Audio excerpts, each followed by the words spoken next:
ओम नमो नारसिंहाय नमः। नारसिंह महाराज का एक शक्तिशाली शाबर मंत्र है जिसका विधि विधान आप हमारे इस वीडियो में जानने वाले हैं। कहा जाता है कि जब मंत्र प्रभावहीन हो जाए, किसी भी प्रकार की विद्या आपके ऊपर असर न करे, कितने भी आप तंत्र काट करवा लें, आपको राहत ना मिले, तो नारसिंह भगवान के मंत्रों का हमें प्रयोग करना चाहिए। क्योंकि नारसिंह भगवान की उत्पत्ति ही हुई थी राक्षस शक्तियों का, नकारात्मक शक्तियों का अंत करने के लिए। ठीक है, तो ऐसे मंत्रों का आपको प्रयोग करना चाहिए। इसके अलावा बहुत सारे अस्त्र मंत्र हैं, काली अस्त्र मंत्र, ब्रह्मास्त्र मंत्र, पशुपतास्त्र और नारायण अस्त्र। ऐसे अस्त्र मंत्रों का भी आप प्रयोग कर सकते हैं। क्योंकि अक्सर देखा जाता है मैली कुचली बाधा, जिंद की बाधा, खब्बीश की बाधा, ऐसी बाधाएं बहुत ज़्यादा हटी होती हैं। तो ऐसी बाधाओं के ऊपर नारसिंह महाराज के मंत्र प्रभावशील होते हैं या नारायण भगवान के मंत्र प्रभावशील होते हैं। चलिए, इस मंत्र से आप समस्त प्रकार की बाधाओं का हरण कर सकते हैं। बस आपको मंत्र को लगातार श्रवण करना है। मंत्र को यदि आप लगातार श्रवण करते हैं तो 5 से 10 मिनट में आपको राहत मिलती है, जिससे आप मंत्र की शक्ति का एहसास हो जाता है।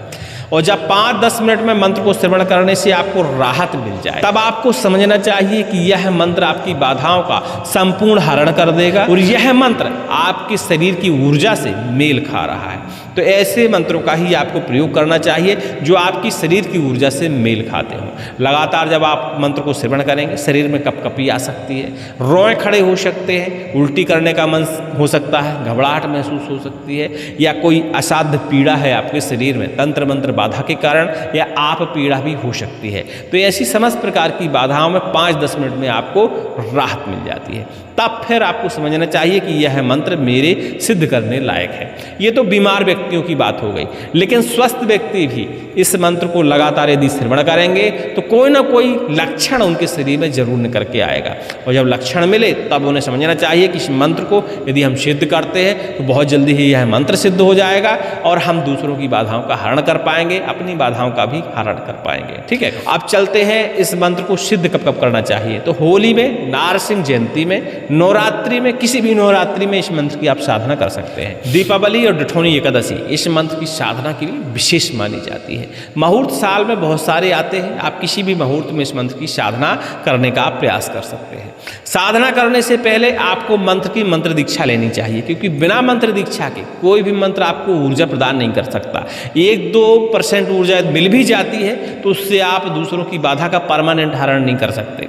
तो मंत्र की मंत्र दीक्षा लीजिए। ठीक है, इसके बाद आपके पास एक सुरक्षा कवच जरूर होना चाहिए। अक्सर देखा जाता है कि जब मंत्र की साधना करते हैं कोई ना कोई शक्ति या तो हमारी ऊर्जा चुराती है या किसी कारणवश हमारी पूजा में विघ्न पड़ जाता है।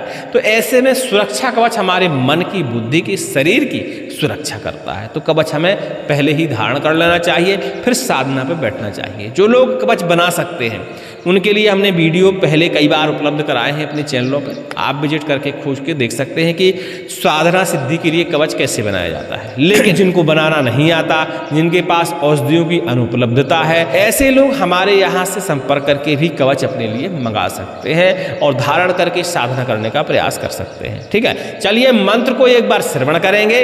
और इस मंत्र का हमने लगातार श्रवण उपलब्ध कराया है, जो कि हमारे संकटनाशक मुख्य चैनल पर उपलब्ध है।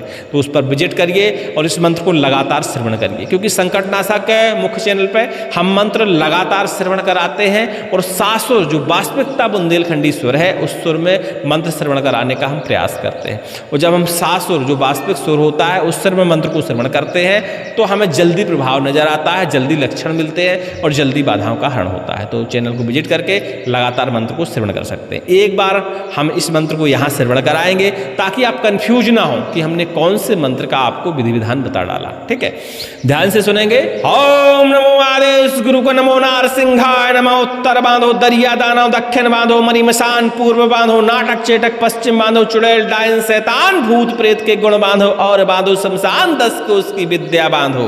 बांधो भूमि का बेताल, जल बांधो, थल बांधो, आर्य आयुष्मान बांधो, 700 योगनी बांधो, जोगनी बांधो, बांधो जगत की माया, कामरूदेश की कामाख्या काली की जंजीर, हनुमान को गदा, भैरव को सोटा, चंडी को खापर, प्रहोरी को डंडा, नारसिंह को नख प्रहार चले, खापर की मूठ खापर में डाल मारण तंत्र काट, अलाय बलाय नजर गुजर टार टूर, मरघट की माटी मरघट की विद्या काट, शत्रु की बुद्धि भ्रष्ट कर, शत्रु मार नरक में डाल, मंत्र फुरे मंत्र चले, दुहाई शिव शंकर की, दुहाई काल भैरव की, दुहाई राजा रामचंद्र की।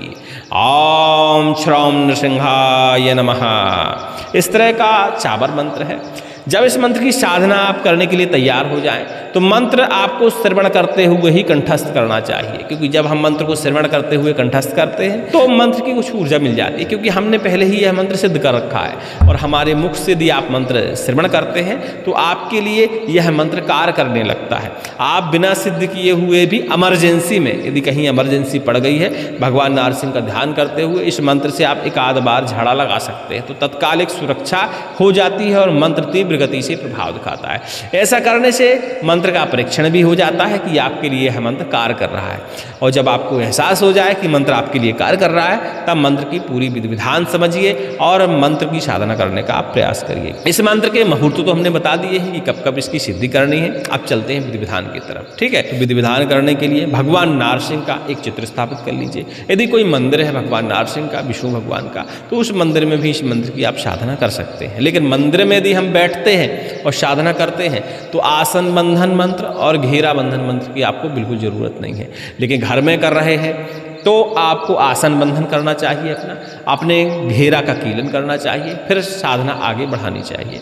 नारसिंह भगवान का विधि विधान से आपको पूजन करना है। स्नान, तिलक, ध्यान, वस्त्र, धूप, दीप, नैवेद्य के साथ उनका विधि विधान से पूजन करिए।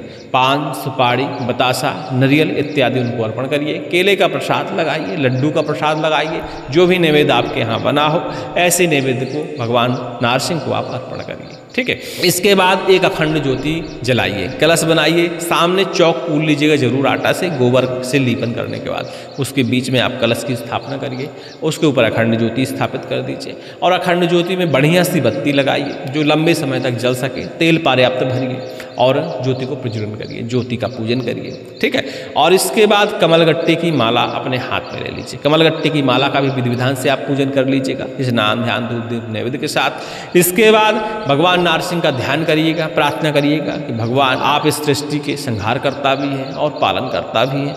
हमसे यदि कोई भूल हो जाती है तो हमें क्षमा करें, और हम आपकी पूजा भक्ति तो बिल्कुल जानते ही नहीं हैं। हमें शक्ति दें, क्षमता दें, शरीर में इस मंत्र की ऊर्जा बर्दाश्त करने की क्षमता दें, ताकि मैं इस मंत्र के जरिए अपनी बाधाओं का हरण कर परोपकार में इस मंत्र का प्रयोग कर पाऊँ। अपने शब्दों में बढ़िया से आपको प्रार्थना करनी चाहिए। इसके बाद माला अपने हाथ में ले लीजिए। बताया गया मंत्र आपको जापन करना है। अब ध्यान दीजिएगा, जिस जगह आप जापन कर रहे हैं शोरगोल वहाँ नहीं होना चाहिए, एकांत होना चाहिए। तो अलग कमरे का चुनाव करें और मंत्र का जापन करें।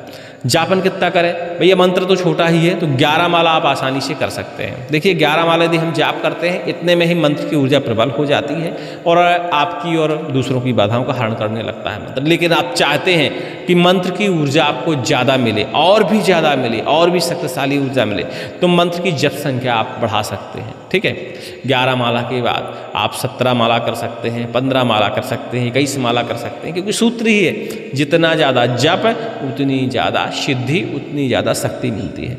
जब आपका जप संपन्न हो जाए तो अग्नि जला लीजिए। एक छोटा सा हवन कुंड आपके पास होना चाहिए, उसमें पलाश की लकड़ी, आम की लकड़ी, पीपल की लकड़ी, बरगद की लकड़ी, ऐसी संविधाओं का आप उसमें प्रयोग करिए। हवन सामग्री यदि घर में बना सकते हैं तो घरेलू हवन सामग्री का उपयोग करिए, नहीं बाजार वाली हवन सामग्री में चावल, जौ, पंचमेवा और गुड़ वगैरह आप उसमें मिश्रण करके और उसमें घी मिलाइए, उस हवन सामग्री से आप हवन करिए। ठीक है, हवन करने के लिए सावर मंत्र को एक बार पाठन करिए।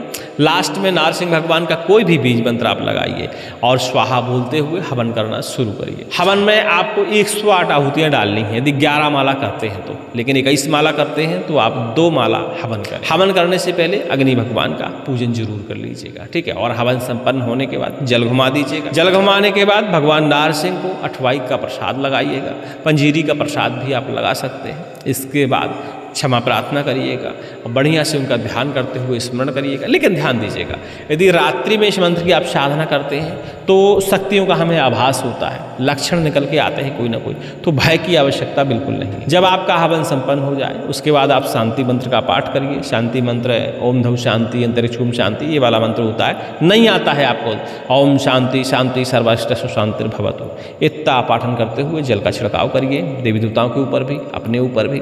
अपने आसन के नीचे जल का छिड़काव करिए, उसको स्पर्श करिए और अपने मत्थे पर तिलक करिए। ठीक है, इसके बाद अपने आसन से आप उठ सकते हैं। ठीक है, अब यह मंत्र आपके लिए सिद्ध हो जाता है। इस मंत्र से आप परोपकार भी कर सकते हैं, अपनी बाधाओं का हरण भी कर सकते हैं। अक्सर देखा जाता है कि हमारे घर में बुरी शक्तियों का आवागमन रहता है, हम उन्हें किसी भी तरह रोक नहीं सकते। तो इस मंत्र से पाठन करते हुए कीलें आपको लेना है, कीलों को अभिमंत्रित करना है, उसकी मुंडी पे धागा लपेटना है, मौली धागा जिसे कहते हैं। लपेटते समय इसी मंत्र का आपको पाठन करना है। अग्नि में होम लगाना है शुद्ध घी का, और इन कीलों के ऊपर धुआं दिखाना है। इन कीलों को आपको अपने घर के दरवाजों में, खिड़की में स्थापित कर देना है। ऐसा करने से किसी भी प्रकार की शक्ति आपके घर में प्रवेश नहीं कर पाती है। ठीक है, आप चाहें तो अपने घर में नींबू से उतारा करके इस मंत्र का पाठन करते हुए नींबू को बाहर जाकर उसके 4 टुकड़े काटकर अलग अलग दिशा में डाल सकते हैं, क्योंकि अक्सर ये भी देखा जाता है कि घर के ऊपर बंधन लग जाता है तो बंधन भी टूट जाता है। इस क्रिया को आप अपने दुकान व्यापार में भी कर सकते हैं। यदि दुकान पे रोजी रोजगार का बंधन है, किसी प्रकार का काम का बंधन है, तो वह खुल जाता है। नींबू को बढ़िया उतारा करना है, 7 बार उतारा कर सकते हैं, 11 बार उतार सकते हैं। इसके अलावा अग्नि जला लीजिए, उसमें आहुतियाँ डालिए, भगवान नारसिंह का नाम स्मरण करिए, इसी मंत्र का पाठन करते हुए जल अभिमंत्रित करिए। दुकान व्यापार क्षेत्र में या घर में उस जल का आप छिड़काव करिए। बाद में नींबू के 4 टुकड़े काटकर अलग अलग दिशाओं में फेंक दीजिए। ऐसा करने से समस्त प्रकार के बंधन अलाय वलाय कट जाती है। ठीक है, भूत प्रेत बाधा यदि शरीर में है, लंबी समय से है, तो इस मंत्र से आपको झाड़ा लगाना चाहिए। इस मंत्र का पाठन करते हुए कान में फूंक लगाना चाहिए। ऐसा करने से शरीर में व्याप्त नकारात्मक ऊर्जा और भूत प्रेत बाधाएं दूर हो जाती हैं। नीम की डाली से आप झाड़ा लगा सकते हैं। ठीक है, काल दंड काली दंड से आप झाड़ा लगा सकते हैं, लेकिन इस मंत्र से झाड़ा लगाने के लिए गाय के पूंछ के बालों से बनी हुई सांट विशेष मानी जाती है। उस सांट का एक प्रहार इस मंत्र के द्वारा यदि पड़ जाता है, हलाय बलाय चुड़ैल डाकनी शाकनी ब्रह्म खब्बीस मसान, ये समस्त प्रकार की बाधाएं उस शरीर से और उस घर से दूर हो जाती हैं। ठीक है, बाकी झाड़ने फूकने के भैया अपने क्षेत्रीय तरीके हो सकते हैं, उन तरीकों का भी आप प्रयोग कर सकते हैं। बस मंत्र को आपको सिद्ध करना है, अपने क्षेत्रीय तरीकों का प्रयोग करना है। उम्मीद करते हैं सारी जानकारी आपको समझ में आ गई होगी। अधिक जानकारी के लिए आप हमें टेलीग्राम में संपर्क कर सकते हैं, जहां हमारा नंबर आपको उपलब्ध हो जाएगा। उस नंबर पर कॉल करके 11 बजे से लेकर 2 बजे के बीच में आप फोन पर भी हमसे बात कर सकते हैं। हमारे मंत्रों से किसी को 1% भी यदि लाभ होता है, हमारे विधि विधान से किसी को लाभ हुआ है, तो ऐसे लोगों से आग्रह है कमेंट जरूर किया करें, क्योंकि जब कमेंट आप करते हैं तो दूसरे लोगों के मन में भी जिज्ञासा उत्पन्न होती है और वो भी मंत्र साधना करके परोपकार करने का प्रयास करते हैं। और जब परोपकार मंत्रों के जरिए होता है तो मंत्र की शक्ति तो प्रबल होते ही है। साथ में आपने यदि कमेंट किया, आपके कमेंट से वो प्रेरित हुए, तो आपको भी पुण्य की प्राप्ति होती है और हमको भी पुण्य मिलता है। चलिए, उम्मीद करते हैं सब जानकारी आपके समझ में आ गई होगी।